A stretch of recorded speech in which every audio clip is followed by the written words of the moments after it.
Në rezultatet se si kanë punuar institucionet publike shëndetësore, në një rast u vërtetua se ilaçet që duhen për kujdesin mjekësor urgjent ishin nën minimumin e nevojshëm për të funksionuar dhe nuk ka pasur ampulla kundër dhimbjeve, tregoi drejtori i Fondit të Sigurimit Shëndetësor Sashko Klekovski.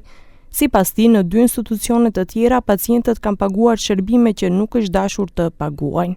Проценки каде што сметале дека таа услуга транспорт, например, да кажеме, до здравствена установа, што не била спрема параметрите, индикациите, било направено.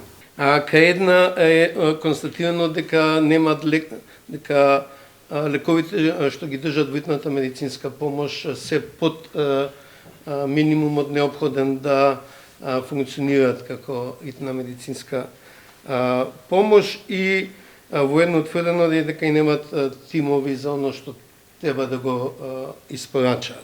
Në disa qendra klinike, Klekovski bëri të ditur se drejtorët I kanë rritur pagat e tyre për 10% në mënyrë të paligjshme.